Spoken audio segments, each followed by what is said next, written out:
Irmãos, esta manhã eu gostava de compartilhar convosco alguma coisa sobre algo que durante algum tempo fazia alguma confusão e tinha algumas dúvidas. Que tinha a ver com os critérios de salvação ao longo da história. Tudo bem, eu sei hoje como é que eu me devo salvar e porque é que eu me devo salvar. Então, mas antigamente no passado, como é que era com Moisés? Como é que era com Abraão? Como é que era no passado? Como é que era o critério de salvação no passado? Isto parece uma coisa muito simples, e é uma coisa simples, mas é uma coisa que muitas vezes gera alguma insegurança da parte dos crentes, e nós ficando seguros quanto a isto, nós também temos outra segurança para falar aos outros mais ousadamente como Deus é justo, como Deus é um Deus justo, como Deus é um Deus de certezas, um Deus de ordem, e como as coisas sempre foram muito simples ao longo da história. É muito importante ganharmos seguranças quanto a isto. Mas antes de avançar nos critérios em si de salvação ao longo da história, porquê é que todos nós precisamos de salvação? Temos que começar por aí, não é? Não posso falar dos critérios de salvação sem percebermos primeiro porque é que todos nós, quando nascemos automaticamente precisando de salvação. Então eu vou ter que recuar um bocadinho e vamos começar por Adão e Eva. Como sabem, Adão e Eva pecaram no Jardim do Éden e eles, antes de pecarem, gozavam de uma comunhão profunda com Deus. Num ambiente de inocência, num ambiente de perfeição. Quando eles pecaram, tudo muda. Há várias coisas que mudaram na vida de Adão e Eva. Mudou. Ponto número 1. Eles foram expulsos do jardim, mas eles apoderaram-se de um sentimento de culpa muito grande até ao fim dos seus dias. Eu não tenho dúvidas que Adão e Eva, até ao fim dos seus dias, arrependeram-se amargamente, porque talvez tiveram um vislumbre das consequências do seu erro até para gerações futuras, como nós. O sentimento de vergonha apareceu. Eles procuraram vestir-se. Eles não tinham esse sentimento antes. Viviam num ambiente de inocência. Ganharam um sentimento de vergonha.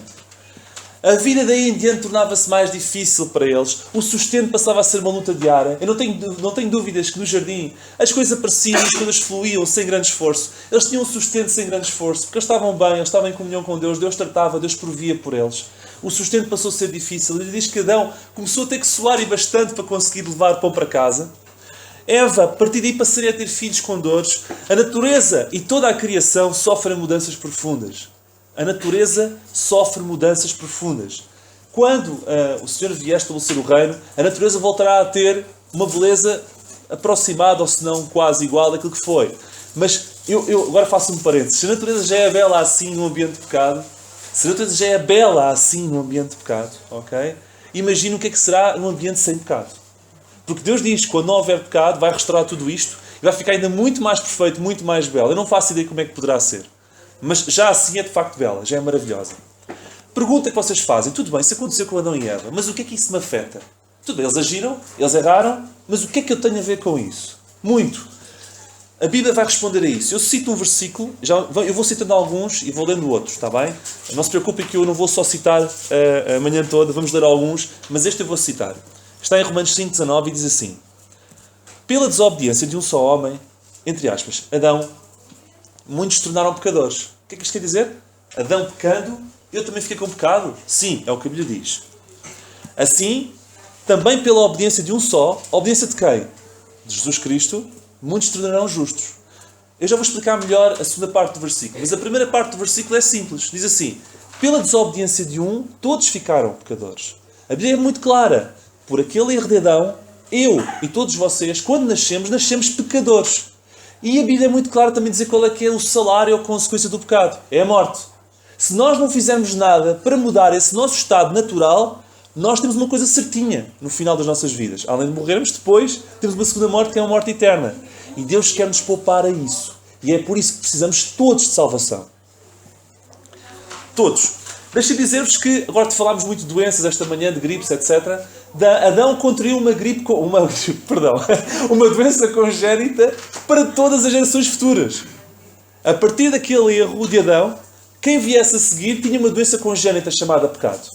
Ok? Que não havia forma, não há volta a dar. Eu não consigo resolver esse problema. Não há vacinas, a não ser a solução que Jesus Cristo tem para nós, hoje. E vamos ver qual eram as soluções que ele tinha no passado. Portanto, daqui em diante, logo a seguir ao erro de Adão, Deus começa a prover, e de Adão e Eva, soluções de forma a poder se relacionar novamente com o homem, mas num contexto sem pecado. Apesar dos princípios de Deus nunca mudarem, Os princípios são: Deus é um Deus justo, Deus é um Deus de amor, Deus é um Deus de graça, Deus é um Deus que quer salvar o homem, não quer que ninguém se perca, etc, etc, etc. A forma de Deus lidar com o homem ao longo da história tem mudado e tem mudado bastante, as chamadas dispensações. E temos muito a falar acerca disto também. E essa mudança tem sido acompanhada com as alterações como Deus tem tratado de forma a poder aceitar o homem. E eu vou-vos dar exemplos. No princípio, alguns critérios de salvação. No princípio, sacrifícios envolvendo sangue eram requeridos para salvação. Eu vou citar Gênesis 4, 3 a 5. Pela fé, Abel ofereceu a Deus maior sacrifício do que Caim. O que é que Abel ofereceu que não tinha oferecido? Abel ofereceu o sacrifício de sangue. Deus se agradou disso. Era necessário o sacrifício de sangue para a expiação de pecado. Mais tarde, Deus acrescenta outra coisa. Estão a ver as mudanças? Deus acrescenta outra coisa. Acrescenta a circuncisão. E eu cito Gênesis 17, 14. E o homem incircunciso, cuja carne de propósito não estiver circuncidada, aquela alma será extirpada do seu povo. Era necessário circuncisão. Era algo importante. Quem não fosse circuncidado estaria automaticamente excluído do povo de Deus. Ok? Acrescentou sacrifício com sangue. De repente Deus acrescenta mais a circuncisão. Já vimos duas coisas. Mais tarde, chegamos a Êxodo 19:5 e temos os 10 mandamentos. A lei de Moisés. Então há aquelas duas coisas. É preciso também cumprir a lei de Moisés. É verdade. Mais a lei de Moisés. Mais tarde, nós vemos João Batista a pregar o quê? A pregar algo novo. A pregar no deserto, batizando, como lemos em Marcos 1:4, o batismo de arrependimento para a remissão de pecados. Então quer dizer, além de tudo isso, agora temos que nos batizar para a remissão de pecados. É verdade. Agora temos também o batismo para a remissão de pecados. E hoje? E hoje como é que é? Romanos 4:5, eu cito. Mas aquele que não pratica, entre parênteses, que não faz obras nenhumas, mas crê naquele que justifica o ímpio, a sua fé lhe é imputada como justiça. Por outras palavras, aquele que crê na obra expiatória de Cristo na cruz é justificado, é salvo. Aquelas coisas todas que tinham para ser feitas no passado, hoje já não é preciso fazer nada. Não é preciso praticar, não é preciso fazer obras. Estão a ver a simplicidade? Mas é importante perceber como as coisas evoluíram, como as coisas foram mudando. Muito importante perceber esta evolução. Muito importante perceber que as obras, apesar de terem sido requeridas no passado para a salvação, foram no passado.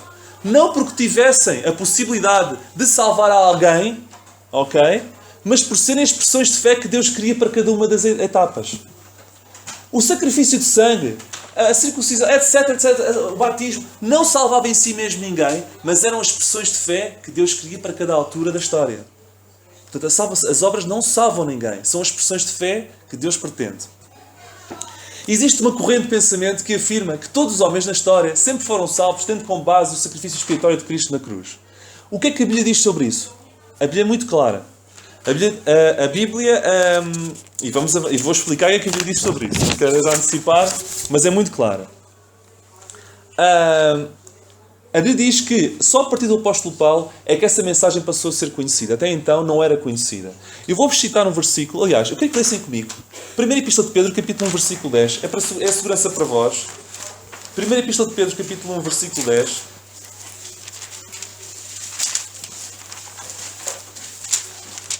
Primeira Epístola de Pedro, capítulo 1, versículo 10.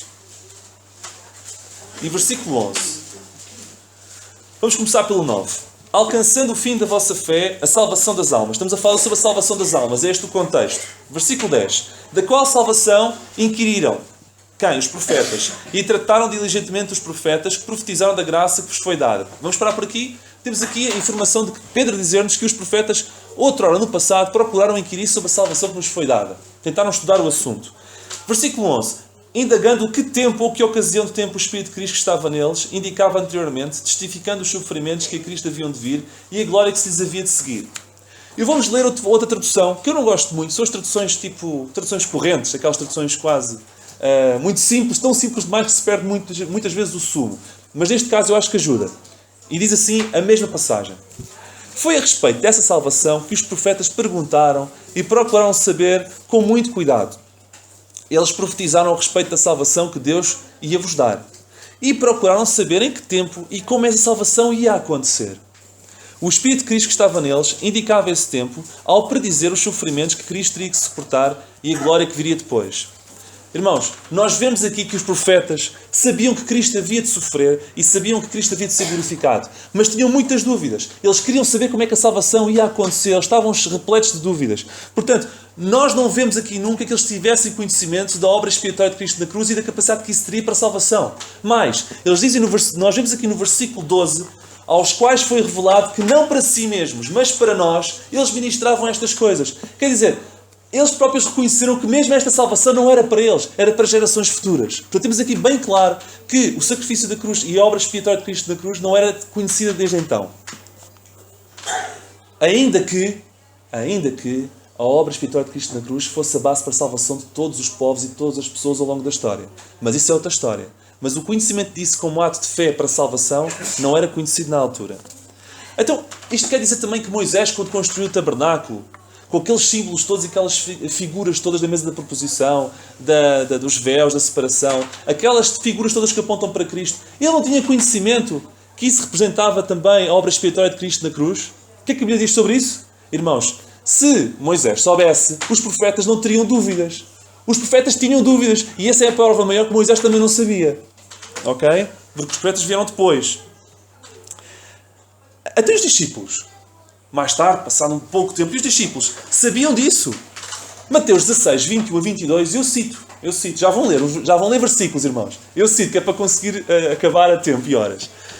Mateus 16, 21 a 22, nós vemos o que é que os discípulos sabiam sobre isto.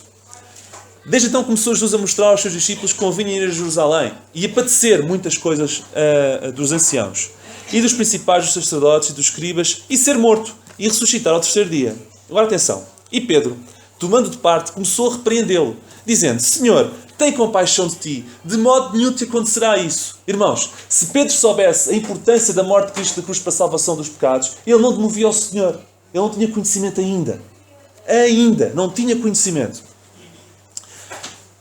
Mas há uma passagem que complementa, que é a de Lucas, que fala sobre a mesma história, uma passagem paralela, e que acrescenta isto. E eles nada disto entendiam, e esta palavra lhes era encoberta, não percebendo o que se lhes dizia. Era-lhes encoberto. Deus, de propósito, fez com que esta palavra, esta novidade, esta forma de salvação, fosse encoberta, por enquanto. Então, e depois da ressurreição e da morte de Cristo? Pedro já sabia, não é? Ainda não. No Pentecostes, nós lemos que, Atos 2,38, arrependei-vos, diz Pedro. Qual era a mensagem de Pedro? E cada um de vós seja batizado em nome de Jesus Cristo para perdão dos pecados. Isto é mensagem. É a mensagem da cruz? Depois do Pentecostes? Depois da ressurreição? Depois da crucificação? Ainda não era. Então, a partir de que momento, afinal, é que é pregada a mensagem da cruz como nós hoje a conhecemos? Agora sim, irmãos, vamos ler. Porque é importante nós termos segurança quanto a isto. Romanos 3, 21 a 26. Romanos 3, 21 a 26. Irmãos, isto é uma coisa que parece o beabá, mas é importante volta e meia falar sobre isto, para termos segurança e convicções. Romanos 3, 21 a 26. Mas agora se manifestou sem a lei, atenção, sem a lei, aquelas ordenanças, aquelas regras, tudo para fora, a justiça de Deus, tendo o testemunho da lei e dos profetas. Isto é, a justiça de Deus pela fé em Jesus Cristo para todos e sobre todos os que creem, porque não há diferença. Isto é outra história que eu não vou abordar, em que fala que hoje a salvação é para todos, sem diferença, judeu, grego, etc. Mas eu não quero detalhar aqui. 23. Porque todos pecaram e destituídos estão da glória de Deus. Lembram-se de ter dito que todos todos nascemos em pecado e precisamos de salvação? 23 fala nisso. 24. Muito importante. Sendo justificados gratuitamente pela sua graça, pela redenção que há em Cristo Jesus. Isto é novo, mas ele especifica. 25. Ao qual Deus, isto é, a Jesus, propôs para propiciação pela fé no seu sangue, para demonstrar a sua justiça pela remissão dos pecados dantes cometidos sob a paciência de Deus. Irmãos, isto é uma novidade. Isto é novo. Esta mensagem da cruz. E o que é a mensagem da cruz? É a capacidade e a oferta que Deus estava a fazer ao homem a partir de então. Irmãos, é como estava a dizer, mundo, humanidade, a partir de agora, a cruz não foi uma derrota, foi uma vitória. Porque Pedro, quando estava a pregar em Pentecostes, estava a pregar um pouco zangado. Vocês crucificaram-no. Sim, vocês arrependam-se e batizem-se para a remissão dos pecados. Havia um pouco aquela angústia, aquela revolta. Vocês que o crucificaram. Mas esta mensagem da cruz veio remover esse ódio. A mensagem da cruz veio, no fundo, transformar uma aparente derrota numa vitória. Aquilo que foi uma derrota, aquilo que fez o diabo saltar de alegria, agora foi a pior derrota de Satanás. E, portanto, Deus consegue transformar uma coisa que é a morte de Jesus Cristo na cruz numa vitória fantástica. Porque foi o sangue derramado dessa mesma cruz que, a partir dessa altura, passou a ser o ato de salvação para todos aqueles que nele creem em Jesus Cristo. Portanto, foi uma vitória, algo fantástico, e só passou a ser conhecido através de Paulo a partir daqui. Isto é muito importante perceber. Muito mesmo. E é neste contexto, e eu cito 2 versículos, que Paulo diz mais tarde em Gálatas: antes que a fé viesse, estávamos guardados debaixo da lei. O que é isto quer dizer? Antes que a fé viesse, antes que esta novidade viesse, estávamos debaixo da lei. É isto que quer dizer. A partir de agora, Paulo chama isto da fé. É um novo conceito de salvação. Até então estávamos debaixo da lei. Aliás, começa o 21 a dizer isso. Agora se manifestou sem a lei, a justiça de Deus. Paulo começa justamente a dizer isso. E também, não é por acaso, que encontramos em Timóteo 2, 6 a 7, Paulo a dizer isto: o qual se deu, Jesus Cristo, a si mesmo, em preço de redenção para todos, para servir de testemunho a seu tempo. O tempo tinha chegado, irmãos. O tempo tinha chegado. Os critérios de salvação ao longo da história vão mudando. São revelados de forma progressiva. Aliás, Deus revela-se ao homem, sempre se revelou ao homem de forma progressiva. Progressiva, progressiva, progressiva. Ignorar a verdade dispensacional, irmãos, e o ministério exclusivo de Paulo é criar uma grande confusão até na forma como se percebe a salvação ao longo da história. Estão a ver como tudo se encaixa?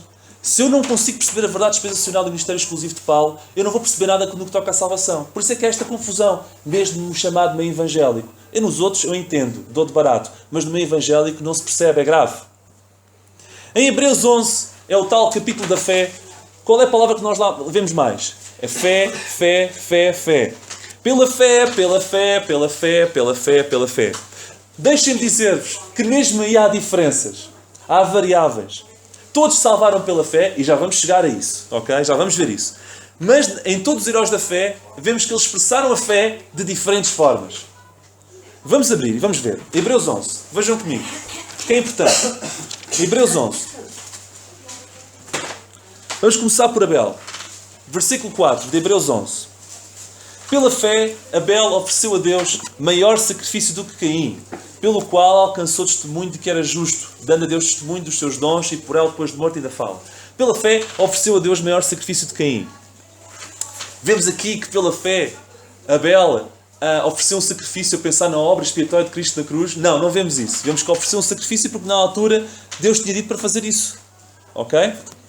E obedeceu, e isso foi um ato de fé e foi justificado por isso. A sua oferta foi um ato de obediência. 2 notas. Se Abel estivesse a pensar na obra de Cristo na cruz, que é ridículo, mas estivesse a pensar, vamos dar de barato que sim, então teria a duplicá-la, porque estaria a derramar sangue outra vez. Não faz sentido. Jesus Cristo já derramou sangue, que não precisa de mais sacrifício nenhum. Não faz sentido. É ridículo. Segundo, para os que acham que as obras salvam, que em si mesmo salvam, deixem-me dizer-vos que a oferta de Caim era muito mais atrativa. Eram as primícias de toda a criação do campo. Era muito mais atrativo do que a oferta de Abel. Porque é que Abel foi aceito e Caim foi rejeitado? Porque Abel fez aquilo que Deus pediu. Deus não tinha pedido nada disso a Caim. E Abel fez aquilo que Deus tinha pedido e por isso mesmo foi aceito. Lá está. O foco não está nas obras. As obras são apenas a expressão de fé que Deus quer em qualquer altura, mas não é as obras em si que salvam. Não é. Outra figura fantástica. 7, versículo 7. Não é divinamente avisado das coisas que ainda não se viam, temeu e para a salvação de sua família preparou a arca pela qual condenou o mundo e foi feito herdeiro de justiça, que é a segunda fé. Eu gosto de Noé. Eu acho que Noé... Eu muitas vezes penso, eu não sei quem é que devia ser o pai da fé, se Noé, se Abraão. Imaginem Noé, num ambiente complicado, que nunca chove, vai chover. Para acreditar nisso é preciso fé. E não é pouca. E a chuva que vai chover vai alagar tudo. Epá! Fé sobre fé. E tens que fazer uma arca gigantesca para te meteres lá dentro e meteres todos os animais da terra lá dentro. Epá! Não, isto é demais. Não, ponham-se na pele de Noé. Vai chover, e não chovia. A chuva que vai chover vai alagar tudo, vão todos morrer, e se os que salvarem têm que ir todos para dentro de uma arca, que vais tu que fazer, uma arca deste porte, e vou meter eu próprio vou chamar os animais todos e vou metê-los lá dentro. E tu vais ter que cuidar dos animais dentro enquanto estiver a chover. É preciso ter uma grande fé. Eu não teria essa fé, mas ele teve fé. Ele foi salvo, não pelas obras expiatórias do sangue de Cristo na cruz, Mentira. Aliás, foi salvo por isso, mas ele não sabia disso. Isso é outra história. O que Jesus Cristo fez na cruz salvou todas as pessoas do passado, do presente e do futuro. Mas ele não sabia disso. No que não é foi salvo por ter expressado a fé como um ato de obediência. Ok? Muito importante. Como veem, há variáveis. Há diferenças. Depois vemos Abraão. Não está aqui, mas eu cito um versículo em Romanos 4.3 que diz: creu Abraão a Deus e isso lhe foi imputado como justiça. O que é que Abraão creu para que tivesse sido justificado? É preciso ter um ato de fé. Qual foi a promessa que Deus tinha feito? Que um homem que não tinha filhos e que tinha poucas condições de o ter, ou quase nulas, aos olhos humanos, teria uma nação tão numerosa como a areia do mar. É preciso ter uma grande fé para acreditar nisso. E Abraão acreditou. E isso lhe foi imputado e foi isso que o salvou. Deixa-me dizer-vos que na altura ele já sacrificava. Na altura já havia circuncisão. Mas não foi isso que o salvou. Não foi ter circuncidado ou ter feito sacrifícios que o salvaram. A Bíblia diz que o que salvou foi o facto de ter acreditado naquilo que Deus tinha dito. Lá está. Fé. Fé. Para terminar, quero fazer um sumário de 5 pontos. Ok? Que são os 5 pontos dos mais importantes. Para nós não nos esquecermos. Em Hebreus 11, que tivemos a ver alguma parte, nós vemos que ninguém foi salvo pela fé, tendo como base, ou acreditando na morte espiritual de Cristo na cruz. Não vemos isso. Hoje, quando ouvimos a mensagem da cruz, e nós lemos em Romanos qual é essa mensagem, nós devemos mostrar fé, recusando qualquer obra e aceitando com humildade aquilo que Deus já preparou para nós. Não devemos complicar aquilo que Deus descomplicou. Estar a complicar aquilo que Deus descomplicou é justamente não revelar fé. E é pela fé que nós nos salvamos. Segundo aspecto. Notemos que apesar das obras não serem requeridas hoje para a salvação, foram no passado. Não porque tivessem, estou a voltar a referir isto, porque é muito importante, não porque tivessem a possibilidade de salvar alguém, mas porque eram expressões de fé que na altura Deus requeria. Isto é muito importante perceber. Terceiro aspecto. Vemos também que a salvação, ao longo da história, sempre foi obtida, porquê? Pela fé.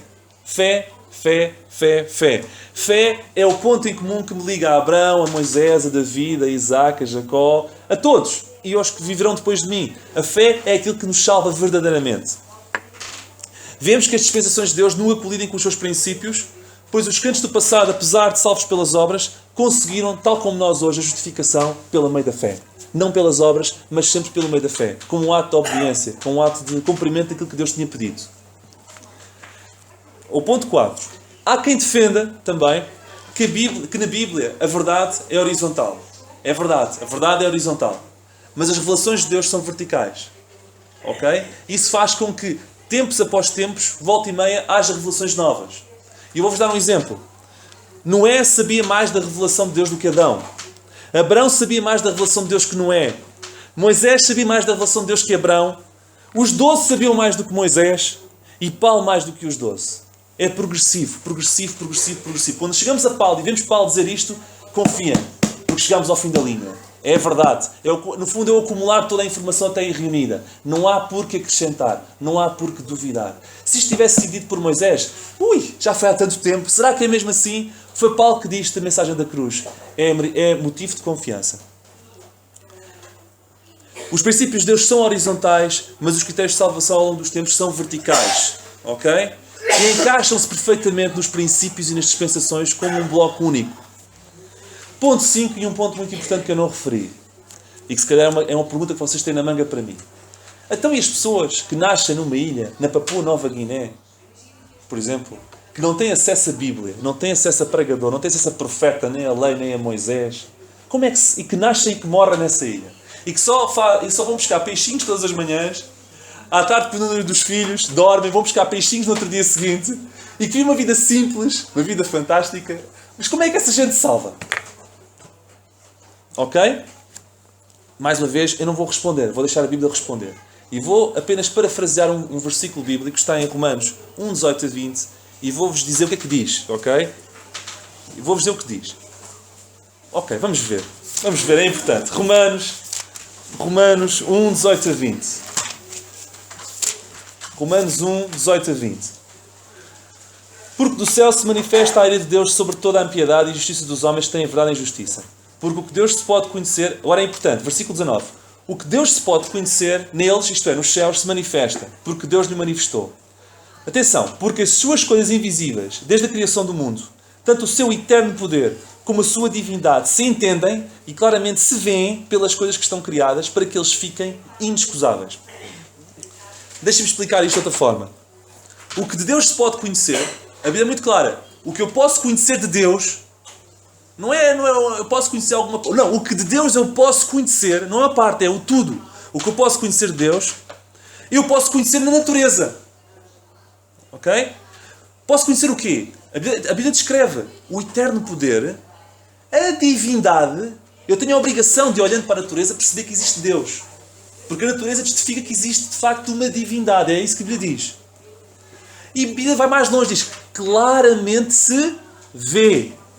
Para aqueles que são muito... não vejo e não sei o quê, não vê. Olha com atenção para a natureza. Claramente se vê, mas a Bíblia diz que não é só uma questão de tato. Claramente se entende. Lógica. Não é por acaso que há muitos cientistas que são crentes. Porque percebem das coisas e veem que somando 1 mais 1 dá 2.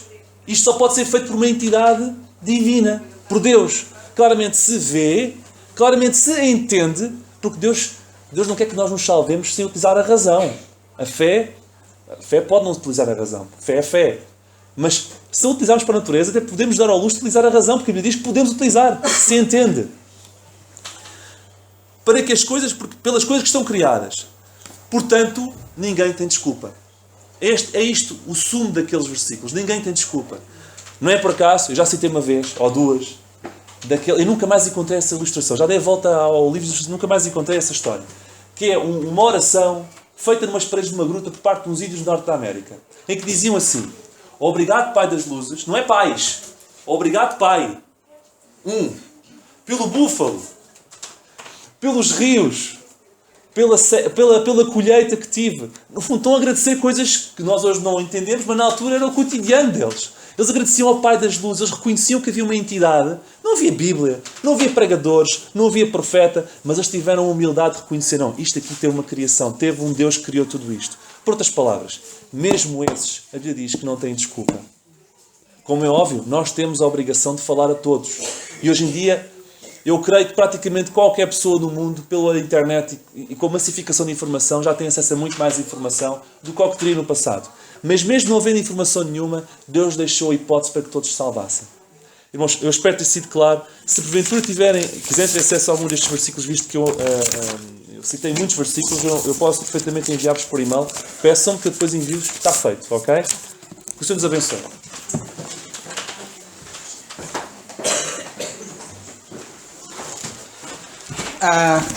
Quero apenas dizer 2 notas depois disto que nós ouvimos, que é muito importante. Primeira nota. Vocês viram o David estar a explicar muito bem tudo. Pela fé, desde Adão.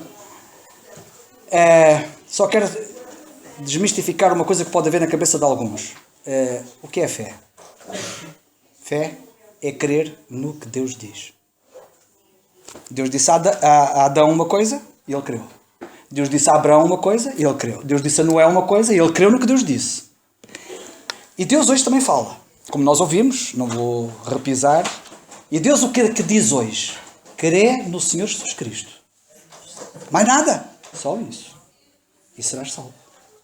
E eu creio no que Deus diz. Isto é fé. Não pensei que fé é assim uma coisa etérea, vaga, ninguém sabe muito bem o que é. Fé, crer no que Deus diz. Atenção ao que Deus diz, está aqui neste livro. Mas o que Deus diz hoje, não ontem, certo? E hoje é crer no Senhor Jesus Cristo e serás salvo. Segunda nota. David, qual é a primeira passagem que tu citaste? Romanos 5. Tu começaste por essa, que por um homem... Romanos 5. Romanos 5, 19. Obrigado. Romanos 5, 19. Lembra-se daquela passagem que ele citou no princípio? Quero dizer uma nota muito importante. David, de repente fez-me uma luz tremenda na minha cabeça. Foi o que tu disseste. E eu não posso deixar de referir aqui. Como vocês sabem, e o David referiu, há muita gente que reclama, dizendo, mas porquê é que eu hei de arcar com os pecados de Adão? Então não foi Adão que pecou? Então Adão pecou e eu agora tenho pecado? Então, mas eu estou a ser culpabilizado de uma coisa que eu não tive culpa. No fundo, resume-se nisto. O versículo 19 diz: como pela desobediência de um só homem, Adão, muitos foram feitos pecadores, todos nós. E aqui a reclamação gira à volta disto. Sabem de uma coisa? Eu até costumo dizer, eu já dizia isto há muitas vezes, dizia assim, sim, eu não tenho culpa do pecado de Adão, mas Deus também não. Mas a verdade é que o pecado de Adão, como o David explicou muito bem, afetou todos. É tal doença genética. Mas o que se me fez luz, pela primeira vez na minha vida, ao ler este versículo, é a parte final do versículo. Toda a gente reclama, dizendo que não tem culpa do pecado de Adão. E não há uma alminha que releia o resto do versículo e diga assim: epá, mas por causa do que um fez, eu posso ser salvo. Que é o que diz a parte final do versículo. A primeira parte diz: por causa do Adão todos perdemos-nos. Mas a última parte diz: mas por causa do que Jesus fez, eu posso ser salvo. E ainda reclamo. Não tem culpa do pecado de Adão. Mas Deus pensou em mim. E Jesus fez qualquer coisa. Grande coisa. Que Deus nos abençoe.